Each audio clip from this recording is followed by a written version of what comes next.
History is not born with the universe or with the formation of the planet. Long before cities, languages, and wars, the Earth already existed, but there was no memory of what had been lived. It is tempting to think that everything began in the beginning, although history does not speak of the origin of the world but of the awakening of those who inhabit it. For millions of years, life followed its course without leaving conscious traces, until a different being began to look at its surroundings, to remember, to build. It was not its body that defined it, but its capacity to choose, create, and transform. That will to change what surrounded it marked the difference between existing and leaving a testament. From then on, every human action wrote a new line in the planet's story, but it still remains to be understood how it all began. What was the first step that turned the human being into the author of their own history? Before history, from the creation of the planet to the human being. Millions of years ago, the Earth began as an incandescent mass of gas, dust, and minerals suspended in space. Gravity kept attracting the material that orbited around the young sun, and over time, that spinning cloud compacted until it formed a planet of molten rock. For a long time, its surface remained unstable, struck by meteorites and marked by volcanic eruptions that released enormous amounts of gases. With the gradual cooling of the planet, the first solid layers formed, and the atmosphere began to retain water vapor. Rains fell for thousands of years, filling depressions in the crust and giving rise to the oceans. It was in those primitive waters where, from simple compounds and chemical reactions driven by solar and volcanic energy, the first forms of life emerged. Those organisms were tiny, almost invisible.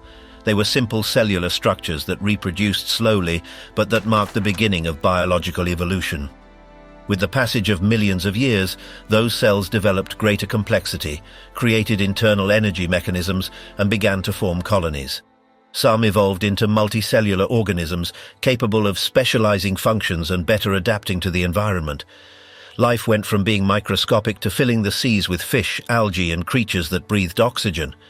On the terrestrial surface, plants began to spread, transforming the air and the landscapes. Every new species paved the way for a more complex one. The history of life was written in cycles of adaptation, mutation, and survival. As the continents shifted and environmental conditions changed, animals diversified. The first amphibians appeared, then giant reptiles that dominated the Earth during the age of the dinosaurs. For millions of years they were the lords of the planet, until a mass extinction ended most of them. In the vacuum they left, mammals prospered. Of very different sizes and shapes, they adapted to forests, plains, and mountains. Their ability to maintain body heat, care for their young, and learn from experience turned them into the dominant creatures of the New World. In Africa, a branch of these mammals gave rise to a different type of primate, hominids. They walked upright, used their hands with precision, and showed signs of increasing intelligence. The Australopithecus was one of the first. It could move on two legs and use stones or sticks to obtain food. Afterwards, the Homo habilis emerged, which perfected the use of rudimentary tools and began to modify its environment. In its daily life, it depended on the group's cooperation to defend itself from predators and find food. With time, it evolved towards the Homo erectus, a stronger species with a large skull and a completely upright posture. This ancient human learned to control fire, which changed its destiny. Fire became a vital tool. With it, human groups could cook food, illuminate caves, and protect themselves from the cold. It also allowed them to settle in colder regions and expand their territory from Africa towards Asia and Europe. The ability to control nature marked the beginning of a new stage. The Homo erectus began to manufacture more precise tools, organize hunts, and work together with a common purpose. They learned to build shelters with branches, bones, or animal skins, and to communicate using increasingly complex gestures and sounds. Life was still hard, but for the first time the human being had the power to adapt instead of being dominated by the environment. With the passage of the generations, evolution continued molding man. The brain increased in size, and with it came reasoning, memory, and creativity. Shared experiences were transmitted orally, and accumulated knowledge began to form a tradition. At this point, the Homo sapiens emerged, a distinct species in many aspects. It was physically lighter, but mentally more advanced. Its abstract thought allowed it to imagine, plan, and create. it learned to observe the cycles of nature, to distinguish the seasons, and to prepare survival strategies. Tools were no longer simple, sharp stones. They became elaborate instruments designed for specific tasks such as cutting, hunting, or drilling. The Homo sapiens also developed an artistic sensibility. On caves and rock walls, it captured images of animals, hands, and symbols. Those paintings were not simple decorations. They represented a form of spiritual and social communication. Through art, it expressed fear, respect, and gratitude towards nature. These manifestations show that humanity was already conscious of its existence and the environment that surrounded it. Furthermore, relationships within the group became more complex. Hierarchies, defined roles, and the need for shared norms for coexistence emerged. During the migrations towards other continents, the Homo sapiens faced extreme climates. In Europe, it survived the ice and the cold. In Asia, deserts and dense jungles. In Oceania and America, it adapted its life to new ecosystems. Every step outside of Africa was a demonstration of ingenuity and resistance. Humans used skins as clothing, built huts, and lit bonfires that illuminated the night. In their displacements, they learned to track animals, to collect fruits, and to utilize the resources of each region. Thus began to form a global network of communities that, although separated by distance, shared the same basic impulses: to survive, to create, and to leave a mark. Natural transformations continued. Glaciers advanced and retreated, rivers changed course, and forests expanded or disappeared.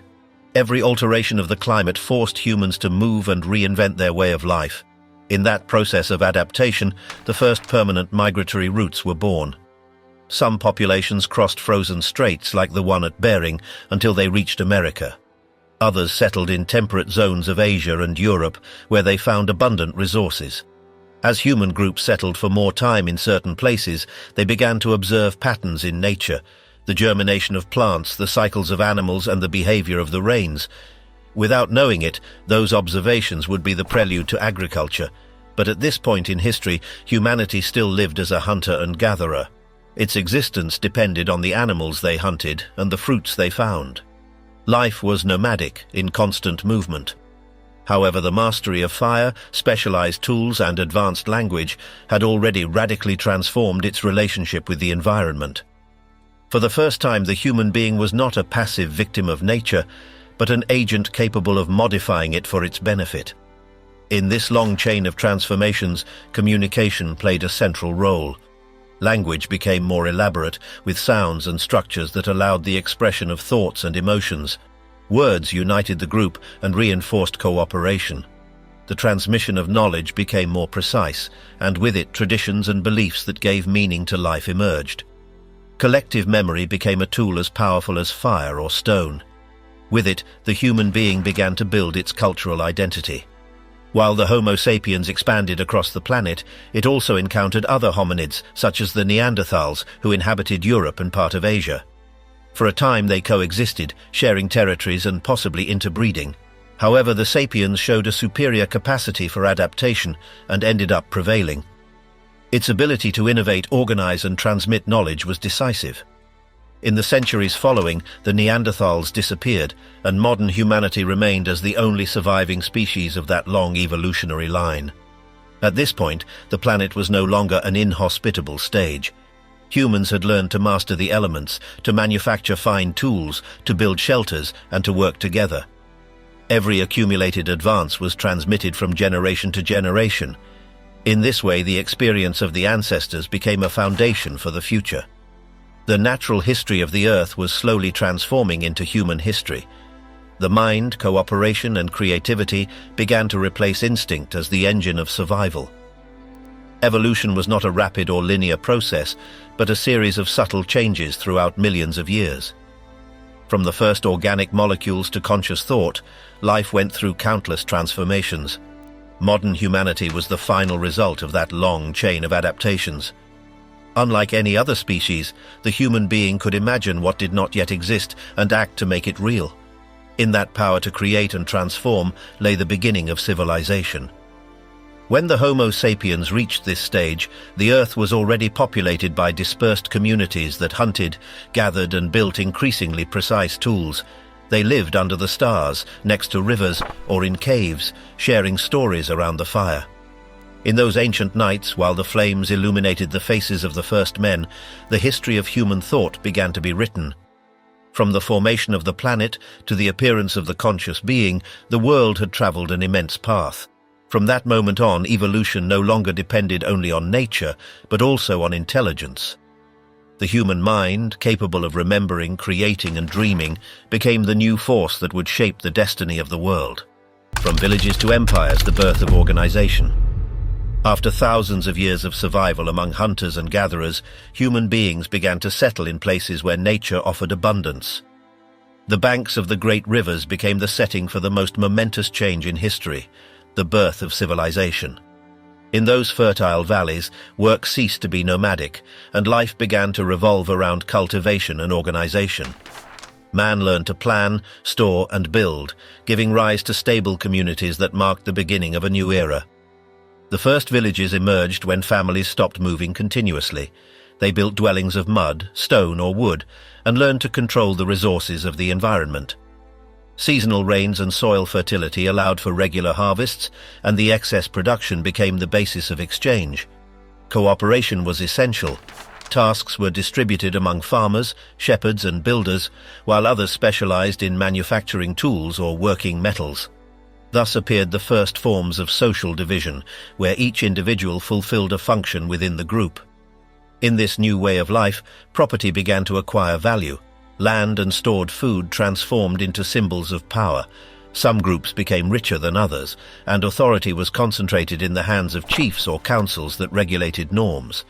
The need for coordination led to the development of hierarchies and communal organization systems. Small villages grew until they became cities. Temples, granaries, and walls that protected the population were erected there. Over time, the relationships between neighboring communities gave way to commerce, tributes, and eventually conflicts. In Mesopotamia, between the Tigris and Euphrates rivers, one of the world's first complex societies flourished. The Sumerians built cities like Uruk, Lagash, and Ur, linked by canals and trade routes. Each city-state had its own ruler and its protecting deity. In the urban heart stood the ziggurat, a stepped structure that functioned as a religious and administrative center. Priests directed rituals and controlled the distribution of goods. The harvests were recorded on clay tablets with engraved symbols that would give rise to cuneiform writing. This system made it possible to keep accounts, sign agreements, and transmit information from generation to generation. Writing transformed human thought. The records of tributes, laws, and transactions consolidated state administration. Norms became more complex, and justice began to be governed by codes that regulated daily life. Mesopotamian society was organized into classes: rulers, priests, merchants, artisans, and peasants. At the base, slaves worked to support the elites. Architecture, astronomy, and mathematics prospered in the service of religion and power. The calendar, the division of time and measurements were inventions that facilitated agricultural planning and public works. Meanwhile, in the Nile Valley, another civilization took shape under an even more centralized system. Egypt developed as a unified kingdom thanks to the control of the river and the ability of its rulers to manage resources. The Nile marked the rhythm of life. Annual floods fertilized the fields and guaranteed the harvest. The Egyptians built canals, dams, and dikes to harness the water, and along its banks they erected villages and cities connected by trade routes. The pharaoh, considered a god on earth, concentrated political and religious power. Under his authority, temples, tombs, and monuments that symbolized the stability of the kingdom were built. Collective work was essential to maintain that order. Peasants cultivated wheat, barley, and flax, while artisans produced ceramic objects, jewels, and copper tools. Expeditions to the desert brought gold, incense, and limestone for constructions. Scribes were trained in the temple schools who recorded every movement of the administration. Religion dominated all aspects of life, with an extensive mythology focused on death and resurrection. The worship of the gods and the pharaohs maintained the cohesion of a people who saw the incarnation of cosmic order in their leader. At the same time, other civilizations emerged in different regions. In the Indus Valley, between the Indus and Sarasvati rivers, the cities of Harappa and Mohenjo-daro arose. They were planned cities with straight streets, drainage, warehouses, and a surprising urban organization. Their inhabitants developed an economy based on agriculture and commerce, exporting textiles, precious stones, and metals.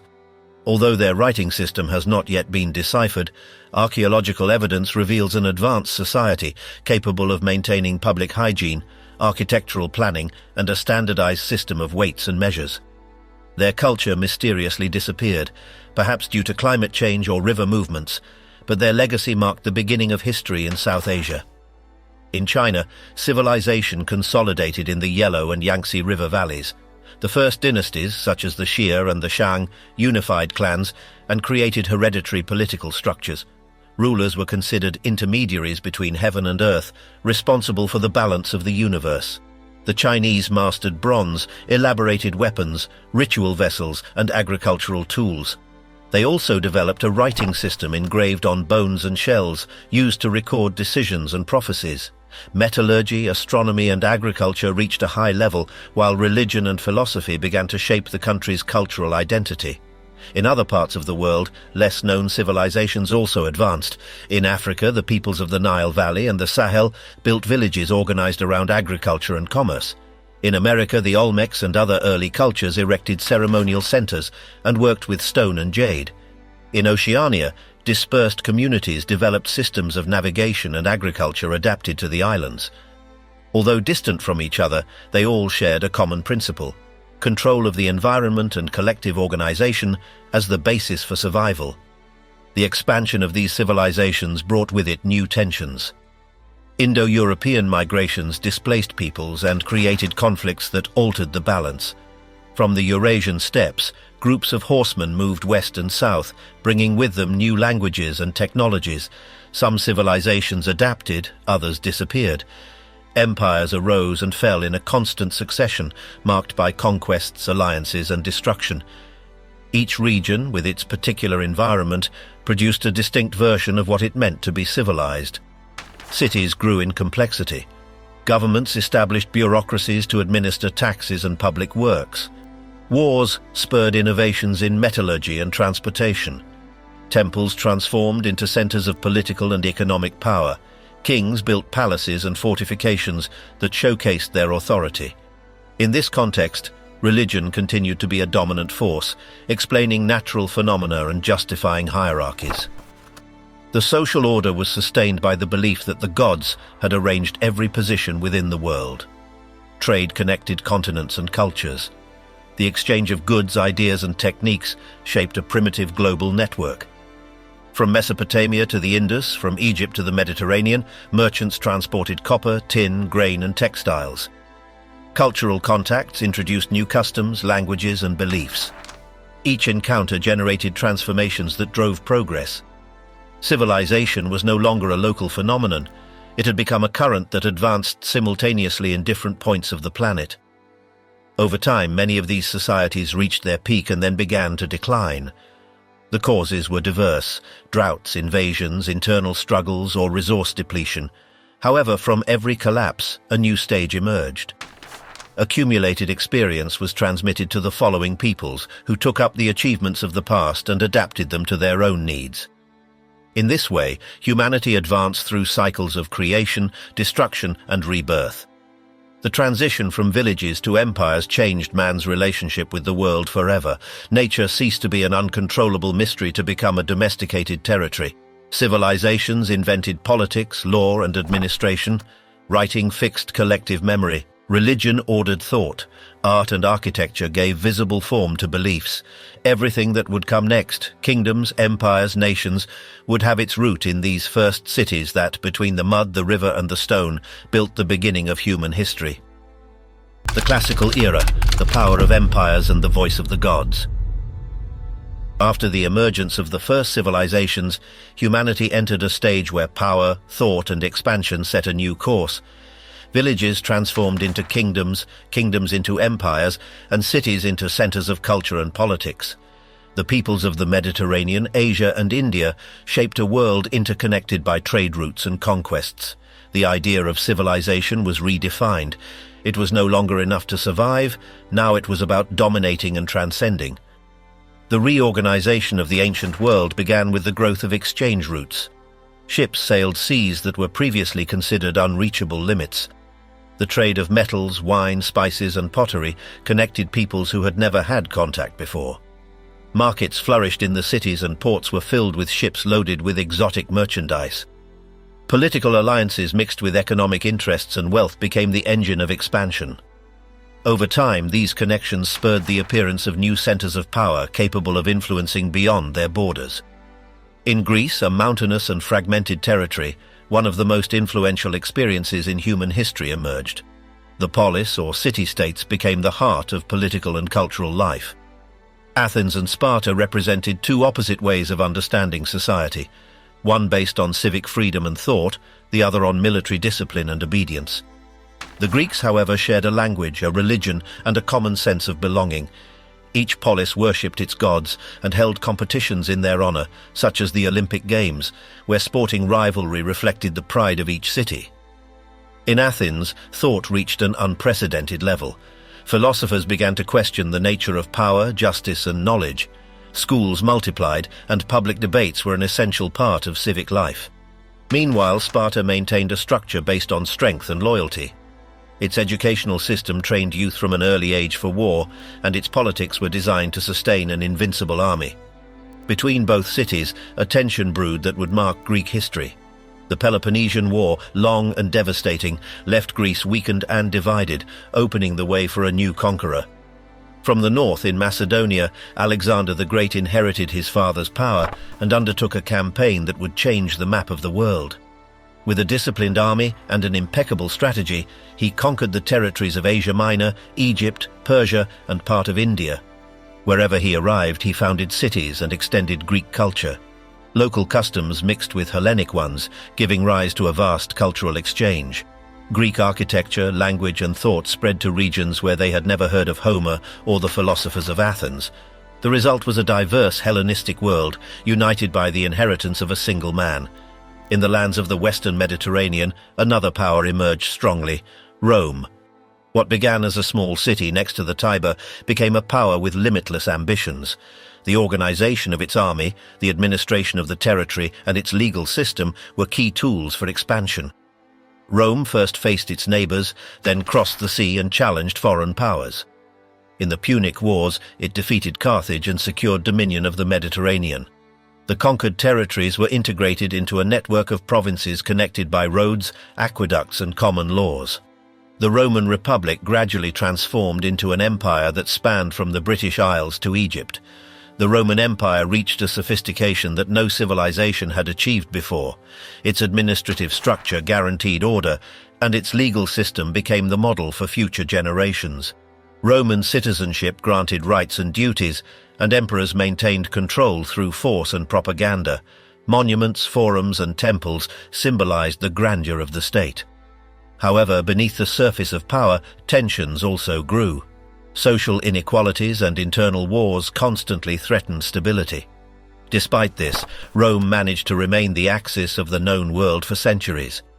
While Rome expanded, a new faith was born on the margins of its territory. In a small region of the Near East, Christianity emerged, a doctrine that proposed a radically different vision of power and life. Its first followers preached equality and salvation through faith. At first they were persecuted by the empire, but over time their message spread to every corner of Europe. Christianity became the spiritual basis of the Western continent and transformed the culture, politics, and thought of the era. The union between religion and state would be one of the most lasting legacies of the classical world. In India, the spiritual tradition reached a new splendor with the Maurya and Gupta dynasties. Chandragupta unified vast territories and established a centralized government. His grandson Asoka led the empire to its maximum extension and adopted Buddhism as the moral principle of his government. He promoted religious tolerance, education, and the construction of hospitals and roads. Centuries later, the Gupta period marked a golden age in science and art. Mathematics, astronomy, and literature in Sanskrit developed. The decimal system and the use of zero were born in this era, showing that knowledge could flourish as much as conquest. In the eastern end of Asia, China went through its own consolidation process. After centuries of confronting kingdoms, the Qin dynasty unified the territory under a single government. Currency, writing, and measurements were standardized, creating a solid foundation for imperial administration. The construction of defensive walls symbolized the effort to protect and define the borders of the empire. Although the reign of the Qin was brief, it laid the foundation for the future. The Han dynasty, which followed it, established an era of stability and prosperity. Confucianism became the dominant philosophy, focused on social harmony, virtue, and respect for authority. During the Han, the imperial bureaucracy reached an unprecedented degree of organization. Merit examinations opened the possibility of ascent to the most capable officials, regardless of their origin. Agriculture expanded thanks to technical innovations, and caravans began to travel long distances carrying silk, spices, and precious metals. Land routes connected China with the Western world, opening an exchange that would later be known as the Silk Road. Through it traveled goods, ideas, and beliefs, uniting cultures that until then had remained isolated. The classical world was, above all, a period of balance between reason and faith, war and creation. The Greeks taught how to think, the Romans how to govern, the Indians how to seek inner wisdom, and the Chinese how to live in harmony. In each region, civilization achieved a unique form, but all shared the same impulse: to understand the order of the world and ensure its permanence. The temples, sculptures, and texts of that era not only represented beauty or devotion, but the human desire to leave a mark beyond time. As the centuries advanced, the borders between cultures became more diffuse. Contact between East and West multiplied knowledge and the arts. Sages traveled between courts and monasteries, sharing discoveries about medicine, astronomy, and philosophy. The classical legacy expanded beyond the empires that had originated it. Languages, laws, and beliefs crossed mountains, deserts, and seas. What began as a set of separate civilizations ended up becoming an interdependent cultural network that transformed human history. Towards the end of this period, the known world was under the dominion of great imperial structures. Rome controlled the Mediterranean, China consolidated its power in Asia, and India enjoyed a cultural flourishing. However, the foundations of this greatness began to show fissures. Continuous wars, economic crises, and internal struggles weakened the most powerful states. Even so, the legacy of the classical world endured. Its ideas of government, religion, and thought would continue to shape history during the centuries afterward. The cycle of the ancient world slowly closed, but its influence was just beginning. Engraved in the stones of the temples, in the writings of the philosophers, and in the laws of the empires was the spirit of an era that forever changed the way of understanding civilization. From Greece to China, from the Indus to the Tiber, humanity had learned to build, think, and believe with a depth that no subsequent time could erase. From Byzantium to Islam, the traditions that divided the world. During the centuries following the peak of the classical world, civilizations began to take different paths. Communication between East and West expanded thanks to routes that crossed deserts, mountains, and seas. Empires, religions, and cultures diversified, and human history entered a phase of unequal expansion, where exchange and isolation coexisted. It was a time of profound transformations in which peoples learned to adapt to new political, spiritual, and economic realities. In the heart of Eurasia, the great natural corridors became scenarios of transit and conflict. The steppes and deserts of the center of the continent were dominated by nomadic peoples who controlled trade between settled civilizations. Caravans loaded with silk, metals, horses, and spices crossed those territories, uniting very different worlds. The nomadic empires not only transported goods, but also ideas, religions, and technologies. Mobility transformed into a key element of power. The peoples who dominated the passes and routes were capable of influencing China as much as Persia or the Mediterranean. While commerce united continents, a new faith emerged in Arabia. In the middle of the desert, Muhammad began to preach a message that would change history. Islam spread rapidly, guided by a monotheistic faith that unified dispersed tribes under the same belief.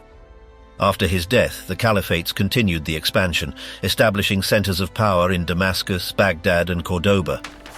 Arab armies conquered vast territories from North Africa to the Indus Valley. Beyond military conquest, they brought with them Greek and Persian knowledge, developing a culture of learning, science, and art. Islamic cities became centers of study where mathematicians, astronomers, and philosophers worked together. The Islamic world reached an exceptional level of sophistication. Palaces, mosques, and gardens reflected a vision of the universe based on order and beauty. Universities and libraries preserved ancient knowledge and spread it toward Europe. Baghdad was the intellectual center of the known world, and Cordoba a symbol of coexistence between cultures. In them, medicine, algebra, geography, and philosophy were studied. Meanwhile, Muslim merchants sailed the Indian Ocean and the Red Sea, establishing ties with Africa and East Asia. Islam was not only a religion, but also a network that connected civilizations through knowledge and exchange. At the same time, in the Eastern Mediterranean, the Byzantine Empire inherited part of the splendor of Rome. From its capital, Constantinople, it governed a territory that combined Greek, Roman, and Christian heritages. Its power was sustained by a solid administration and a disciplined army. Emperors considered themselves defenders of the faith and guarantors of the universal order. Byzantine churches, decorated with mosaics and golden domes, reflected religious devotion and artistic refinement.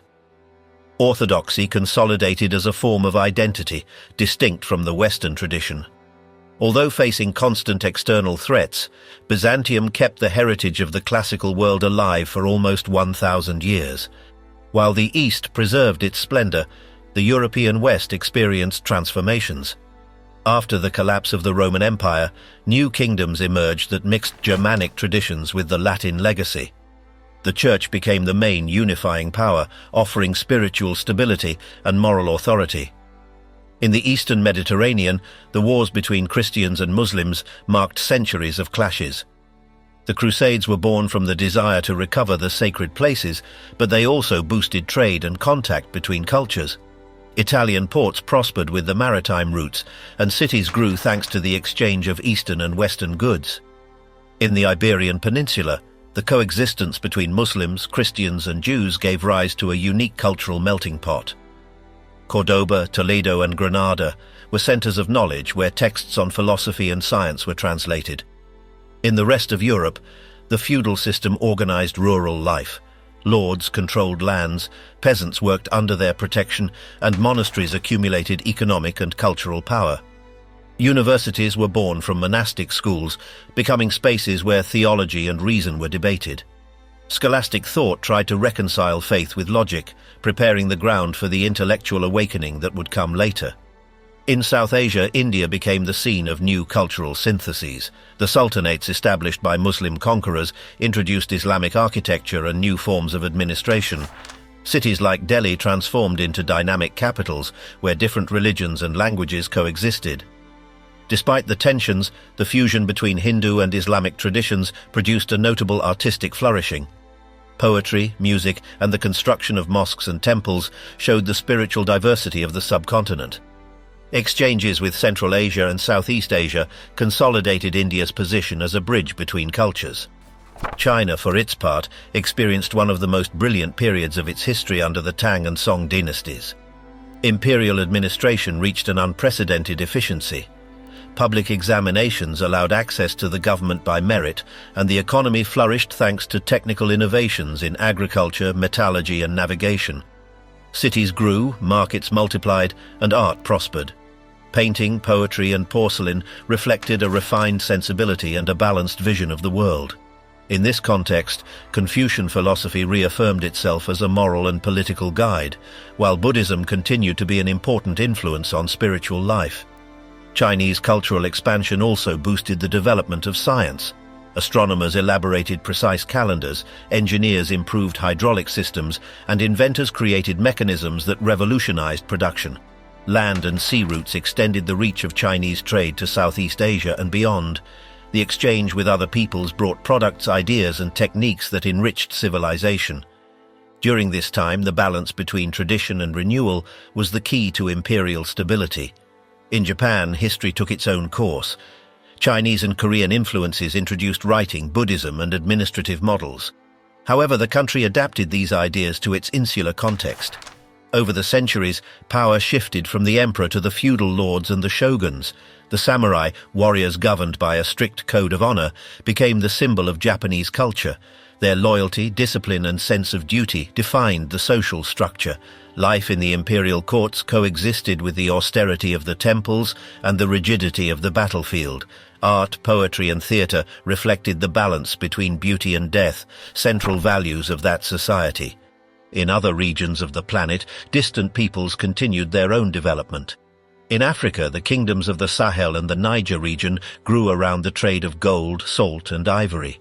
In the Nile Valley, Nubia and Ethiopia maintained contacts with the Arab world and preserved ancient Christian traditions. In America, the Maya and Aztec civilizations perfected agriculture and built monumental cities. Temples, observatories, and writing systems demonstrated a deep knowledge of time and nature. Although separated by oceans, these cultures shared the same human impulse of organization, belief, and power. Towards the end of this era, Europe began to show signs of change. The growth of cities, the renaissance of commerce, and the expansion of education slowly transformed its social structure. Guilds regulated artisanal production, and universities disseminated knowledge. Centralized kingdoms began to replace feudalism, giving way to stronger monarchies.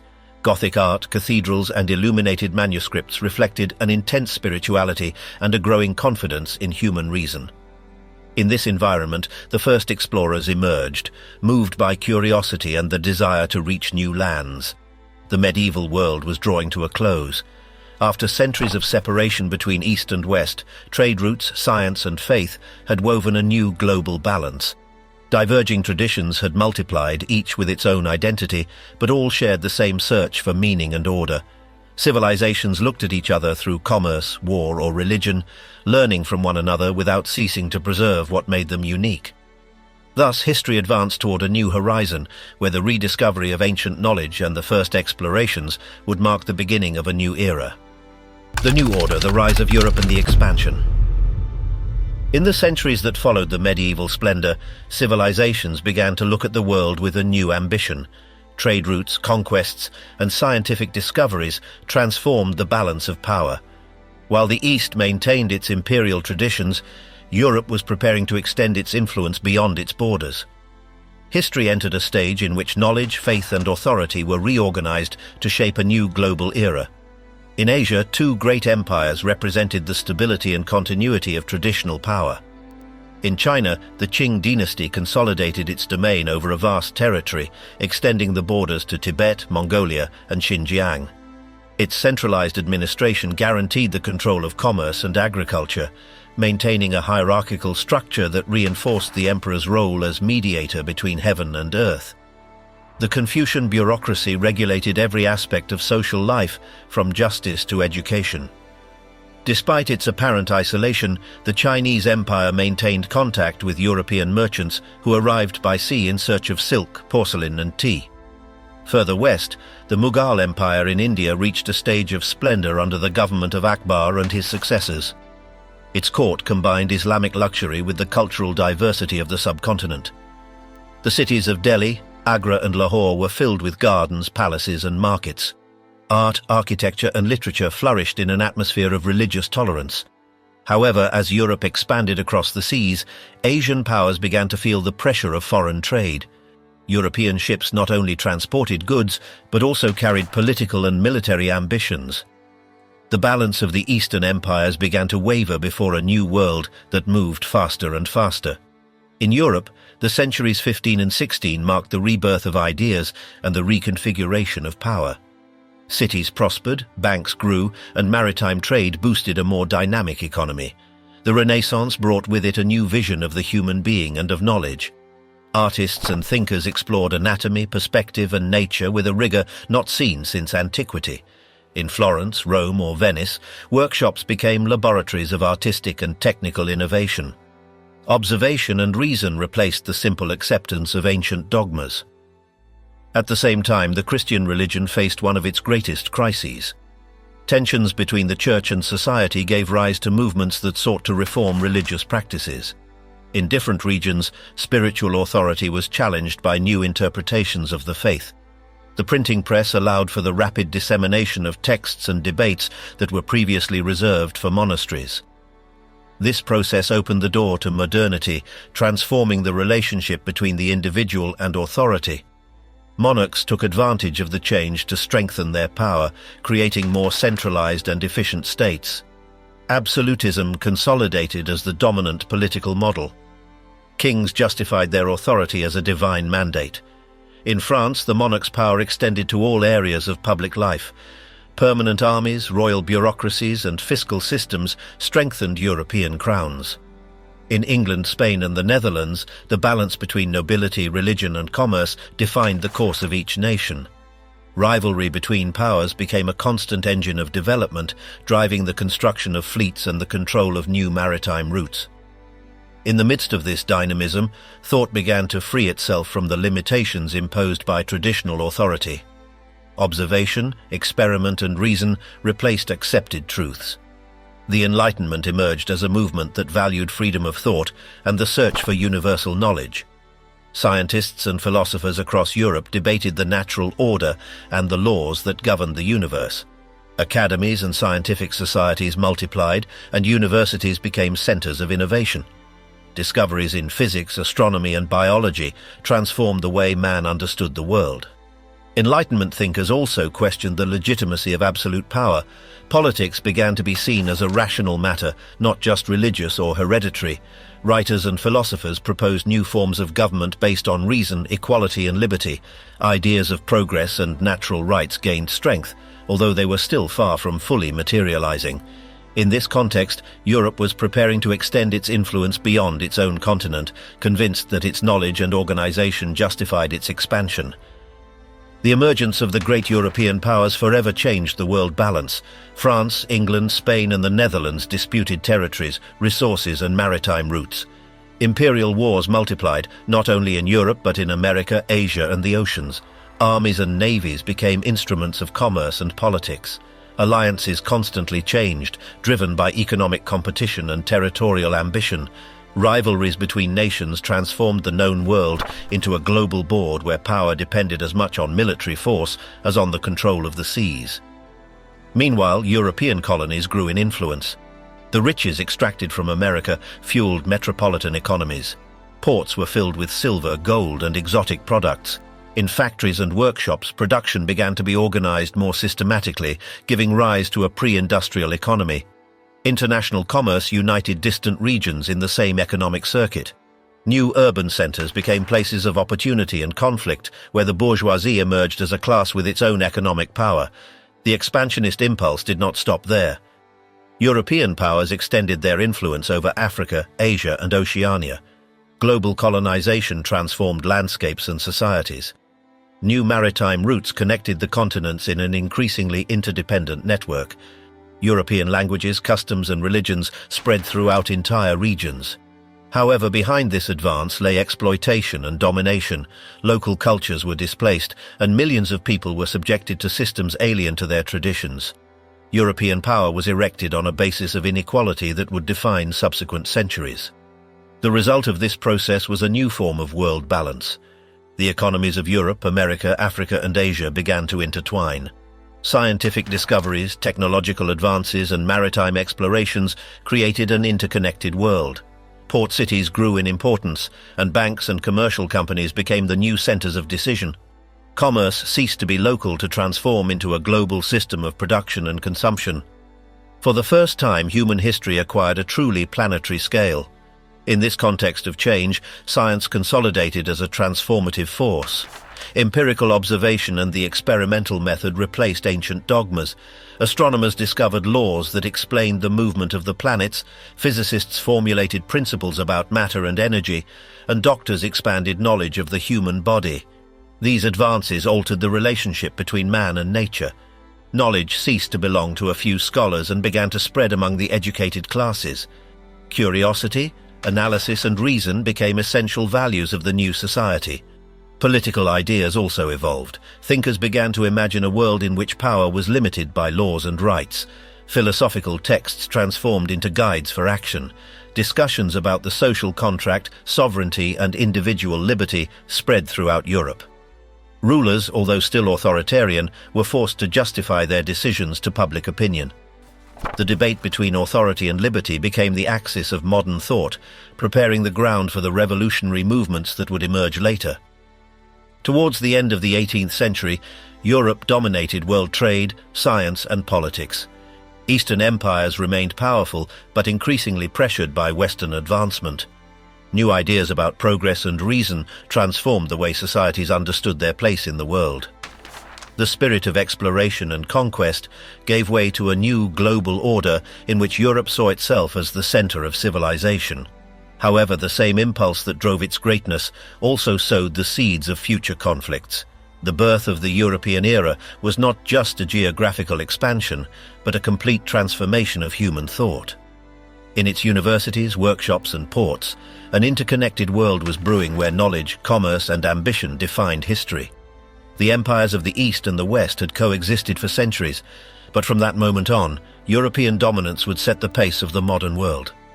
The era of progress, revolution, industry, and global change. At the end of the 18th century began a stage of accelerated growth that altered all aspects of human life. Populations grew, cities expanded, and machines replaced physical effort. Humanity was entering a dizzying era marked by mass production, scientific advancement, and political changes that defined the following centuries. It was a time when history stopped moving slowly and began to run strongly. In Europe, the debate on population and wealth reflected a new awareness of social change. Thomas Malthus warned in his essay on the principle of population that the increase in inhabitants could lead to disaster if food production did not grow at the same rate. His pessimistic vision prevailed in a context where demographic figures were beginning to rise in an unprecedented way. In 1800, Europe had about 190 million people. A century later, it exceeded 400 million. Despite the warnings, reality showed that growth was accompanied by improvements in agriculture, hygiene, and health. Mortality rates quickly declined, and life expectancy doubled in a few generations. Cities began to transform into dynamic centers. London, Paris, and Berlin multiplied their size, attracting thousands of rural workers. Urbanization changed the European landscape and led to a new way of life. The streets were filled with factories, workshops, and working-class neighborhoods. Urban life imposed a different rhythm, governed by the clock and the working day. Meanwhile, a silent revolution was taking place in the fields. New agricultural techniques, land drainage, and the use of machinery increased productivity. England, a pioneer in these advances, became a model followed by other countries. The production of cereals, meat, and milk grew to levels unthinkable centuries ago. The agricultural expansion coincided with a wave of technical innovation. Steam power allowed the development of locomotives and ships capable of transporting loads at previously unimaginable speeds. The railway shortened distances and connected entire regions, changing the way of trading and traveling. For the first time, isolated towns could supply themselves with products from distant places. Mines, ports, and workshops began to work interdependently, fueling an increasingly global economic system. The new trade routes not only moved goods but also ideas and knowledge. Industrial growth fueled a massive migration. Millions of Europeans left for America in search of opportunities. Between 1840 and 1930, more than 50 million crossed the Atlantic. The cities of the New World were filled with European accents and trades. This global mobility changed the composition of nations and contributed to the expansion of international trade.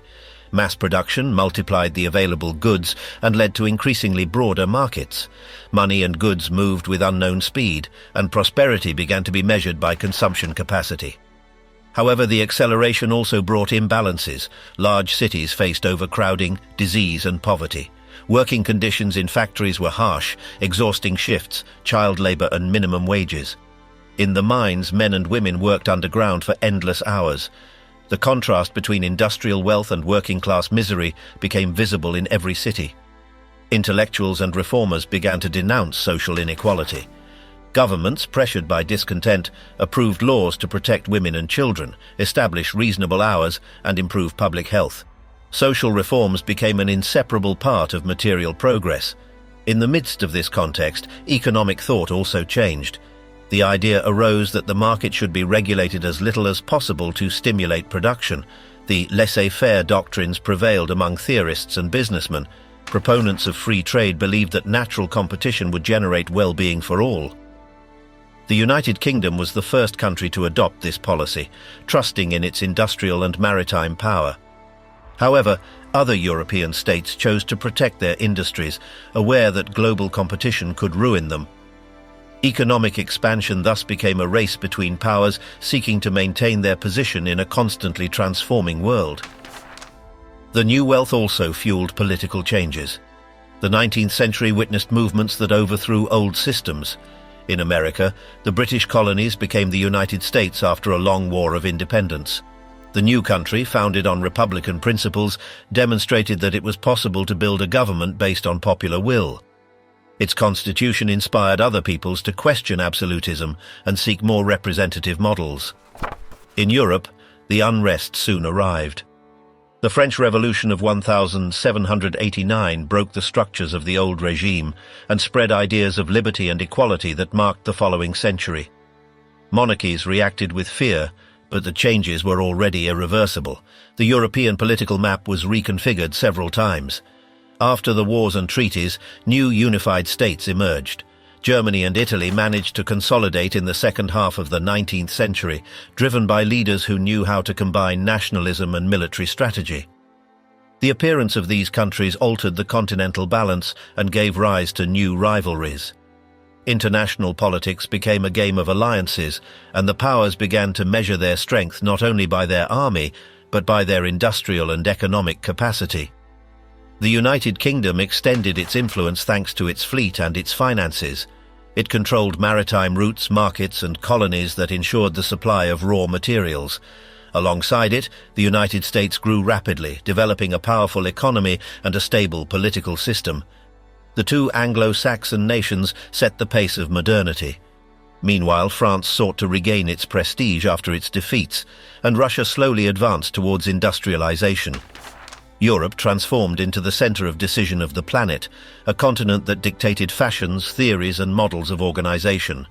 The 19th century was also the height of European dominance over other regions. The powers divided Africa, Asia, and Oceania into zones of influence, establishing systems of political and economic control. Scientific and military expeditions were justified as missions of civilization, but behind them was the search for resources and markets. The large colonial cities emerged as enclaves of power, where European administrators and subjugated peoples coexisted. The global expansion brought with it tensions, resistances, and inequalities that would later fuel independence movements. In Asia, traditional powers faced the pressure of the modern world. China, after centuries of stability under the Qing, was forced to open its ports to foreign trade. Wars and concessions imposed by foreign powers weakened the empire and showed the limitations of its system. In contrast, Japan undertook a profound transformation during the Meiji era. Its government adopted Western institutions, modernized the army, and fostered industry, managing to become a regional power in a few decades. These processes demonstrated that the global balance was changing. Asia was beginning to reconfigure itself amid the European push. At the heart of this time of acceleration, science consolidated itself as the engine of progress. Discoveries in physics, chemistry, and medicine changed the way humans understood their environment. The use of electricity, the telegraph, and new means of transport reduced distances and times. Education expanded, the press multiplied the circulation of ideas, and public opinion acquired a decisive role. Knowledge became a tool of power. Literate societies were more productive, and states began to invest in schools, laboratories, and universities. Towards the end of the 19th century, the planet was more interconnected than ever.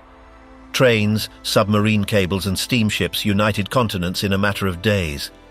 Cities grew without pause, empires competed for territories, and social movements began to claim rights. The acceleration was not just economic, it was mental and cultural. Humanity had entered a stage in which change became the norm. The transformations of the previous century had prepared the ground for a world that would advance faster and faster. The century of impulse left behind a new society, urbanized, technified, and aware of its power.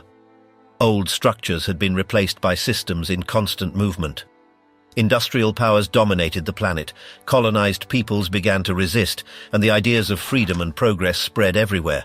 History, which for millennia had advanced slowly, had set in motion at full speed. Since then, humanity never stopped again. The century of the wars, the end of the European dominance. At the beginning of the 20th century, the European world was at its highest point of power, but also facing tensions that would soon break that balance. Cities were growing, factories were multiplying, and the population reached unprecedented figures. In 1900, Europe concentrated almost the one-fourth part of the planet's inhabitants, sustained by industrial economies and colonial networks that covered almost the entire map. However, the material boom concealed a system under pressure. Social inequalities, labor movements, the emergence of extreme ideologies, and fervent nationalism were intertwined in a net that was beginning to tighten. Urban transformations had changed the face of the continent. Most Europeans already lived in cities where wealth coexisted with misery. Factories produced relentlessly, but the working class suffered exhausting shifts and low wages. The working-class neighborhoods, crowded and without services, became the scene of new tensions. From this reality, an unprecedented phenomenon was born: massive unemployment. For the first time, progress generated its own instability, and the idea of economic crisis began to be part of the political language. Socialist and trade union movements grew rapidly.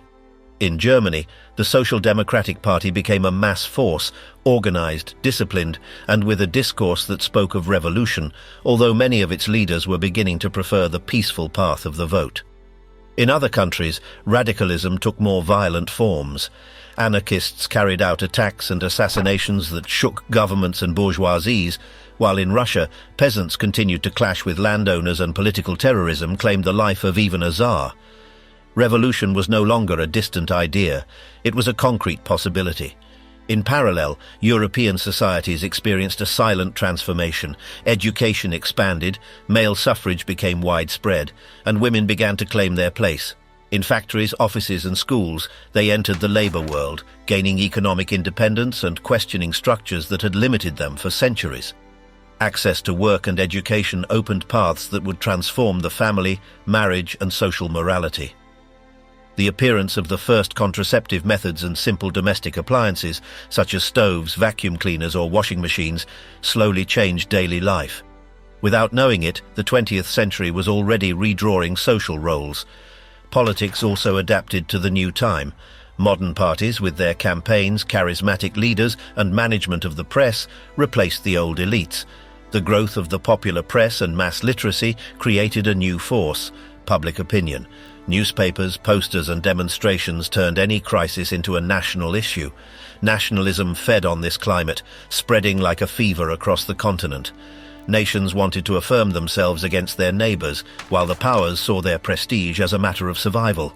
In the heart of Europe, the Austro-Hungarian Empire lived under tension. Its Slavic peoples demanded autonomy, looking to Serbia as an example of independence. To the south, the Balkans were ablaze with conflicts that dragged the great powers into constant diplomatic crises. At the same time, Germany grew with an industrial and military energy that worried its neighbors. France did not forget the loss of Alsace and Lorraine. Great Britain, mistress of the seas, watched with suspicion the construction of an increasingly large German fleet.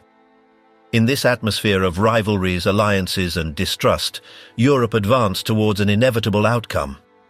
The year 1914 marked the break. The systems of power that had sustained the previous century collapsed under the weight of war. In a matter of weeks, the powers faced each other in a total conflict that spanned continents. The war changed the nature of politics, technology and society forever. The use of automatic weapons, toxic gases, tanks and airplanes turned the battlefields into landscapes of mass destruction. Millions died in the trenches, and daily life was militarized in all countries. The entire economy was subordinated to the war effort. No society was ever the same again. The conflict altered the perception of progress. Science, which for decades had symbolized hope and advancement, became an instrument of death. Faith in reason weakened. When the weapons fell silent, Europe had lost not only a generation, but also confidence in itself. The oldest empires, the Austro-Hungarian, the Russian and the Ottoman, collapsed. In their place, new nations arose, many fragile, marked by the wounds of war. The political map of the continent was redrawn, but the peace proved ephemeral. While Europe tried to rebuild, Asia began to transform.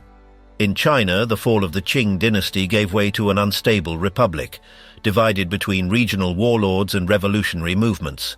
In India, the demands for autonomy were strengthened with new generations of leaders trained in British universities. In Japan, modernization had already turned the country into a regional power capable of defeating Russia and expanding in East Asia. Overall, the Asian continent was undergoing a process of redefinition, oscillating between imperial traditions and Western models. The Islamic world was also reconfigured after the Ottoman collapse. From its remains, new borders and mandates administered by European powers emerged. The Arab lands, which had remained united for centuries under Istanbul, fragmented into regions under foreign influence. Syria, Iraq, Palestine and Egypt came under European control, while Turkey, under the direction of Mustafa Kemal, undertook a secular modernization that broke with the imperial past. Tensions between tradition and change marked the future of the region.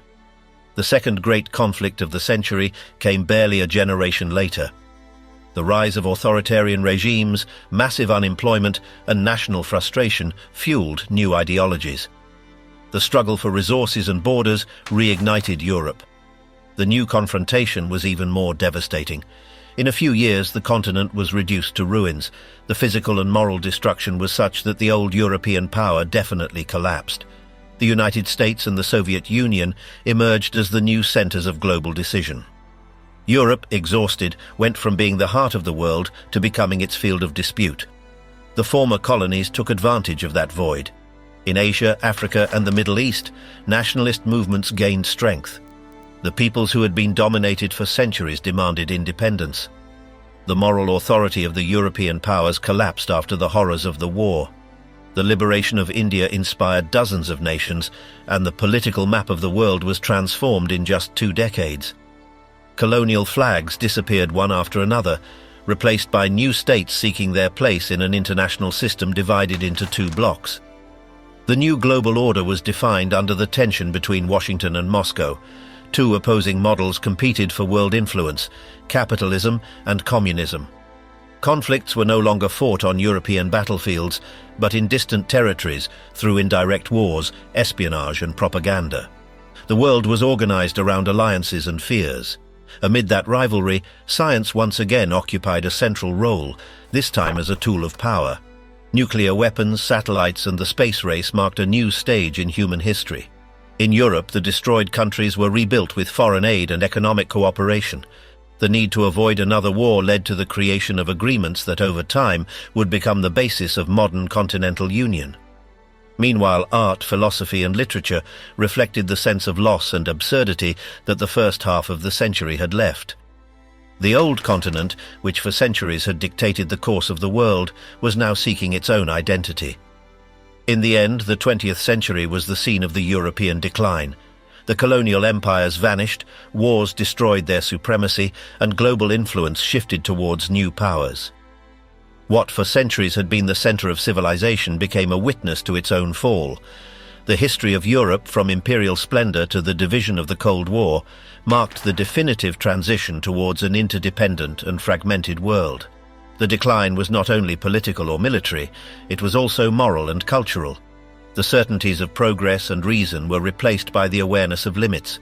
The European era had ended, but its footprint remained present in the institutions, ideas, and systems that structure the world today.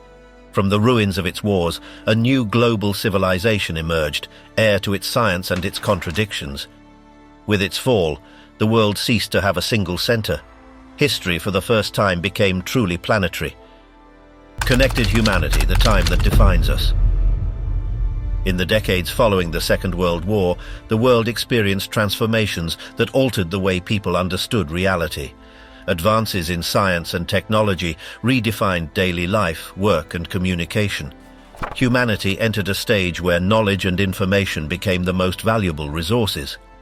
For the first time, history was not only measured by wars or empires, but by the speed with which changes reached every corner of the planet.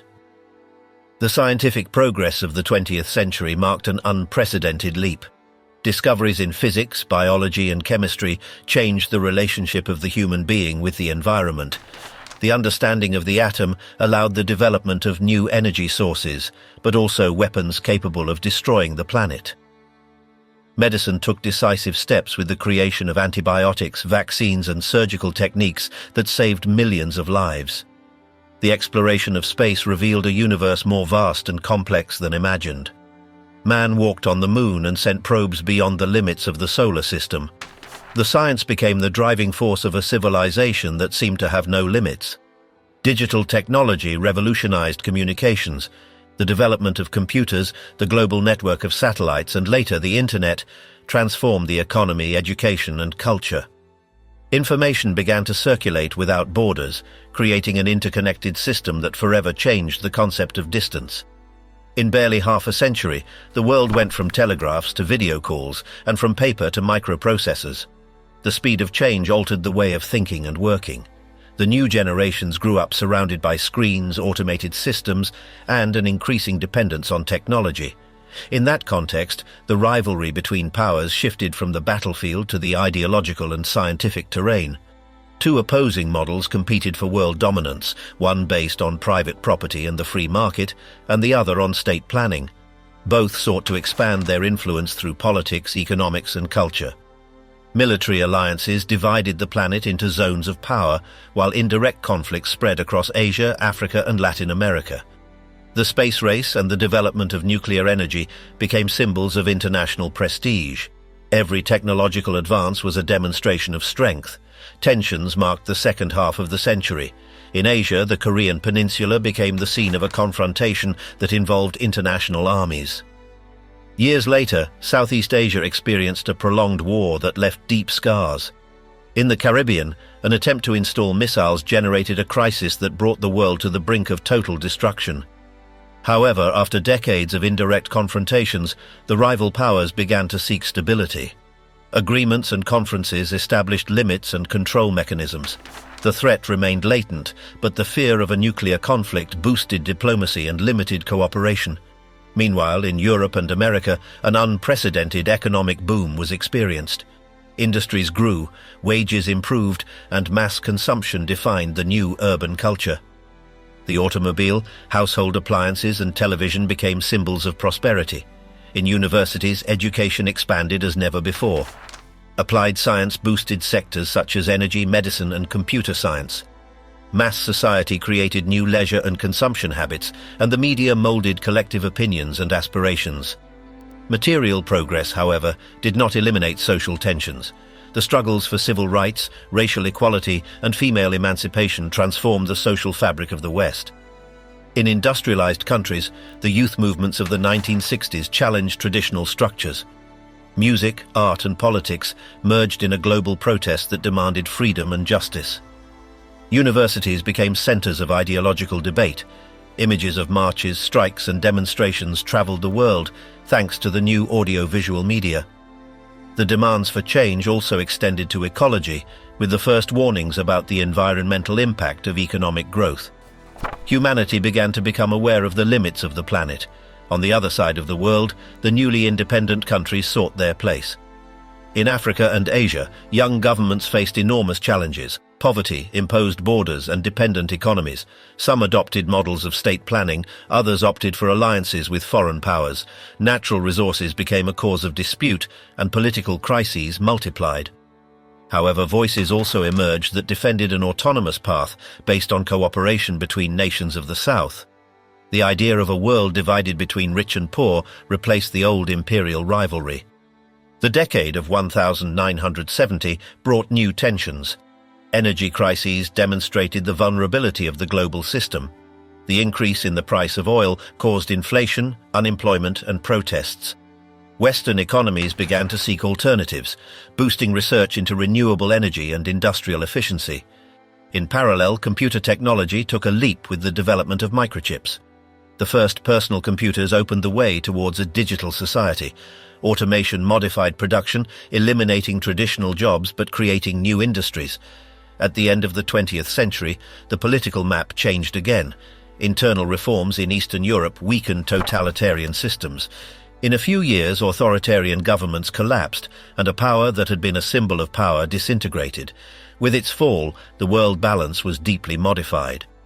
European unification and the expansion of market economies consolidated a new stage of integration. International politics was oriented towards economic cooperation, commercial openness, and global communication. Ideological conflicts were replaced by technological and financial competition. Globalization became the dominant feature of the end of the century. Capital, ideas, and people circulated with unprecedented freedom. Multinational companies extended their reach to all continents, and production chains united distant regions in the same process. Cities were transformed into centers of decision and global consumption. Popular culture, driven by the media and advertising, created common symbols. Music, cinema, and sports became universal languages. English consolidated itself as the language of international communication, and information became the new engine of the economy. The digital revolution changed all aspects of life. Email replaced letters, portable phones shortened distances, and global networks connected millions of people. Information became power. Governments, businesses, and citizens began to depend on computer systems for their daily activities. Artificial intelligence, satellites, and biotechnology expanded the frontiers of knowledge. At the same time, new questions arose about privacy, identity, and ethics. Progress offered comfort, but also surveillance and dependence. The change of millennium brought new concerns. Global terrorism, regional conflicts, and financial crises demonstrated that interconnection could be a source of vulnerability. Economies depended on each other, and any collapse spread immediately. Pollution, climate change, and the scarcity of natural resources became global threats. In response, international cooperation tried to create agreements to protect the planet, although the results were uneven. The great powers continued to be guided by economic interests, and the inequality between regions was maintained. In the midst of this panorama, digital culture transformed the perception of time and space. Social networks, instant media, and constant information altered the way of communicating and thinking. The generations born in the 21st century grew up in an environment where the boundary between the real and the virtual was blurred. Humanity, for the first time, shared a simultaneous and global experience. History was no longer a succession of empires or revolutions, but a continuous current of interconnected changes. The close of the 20th century did not mean an end, but a new beginning. The world became smaller and more complex. Distances disappeared, but differences persisted. The old European powers yielded their prominence to emerging economies, while new regions became centers of innovation. Humanity reached unimaginable levels of knowledge and communication, but also faced risks that tested its capacity for adaptation. In this time, history became truly universal. The decisions of one country affected all the others. Science, economy, and culture no longer belonged to one continent, but to the whole of the human species. The modern world was born of progress and contradiction, of promise and danger. And although the 21st century had just begun, everything indicated that the future would continue to advance with the same speed that had brought it here.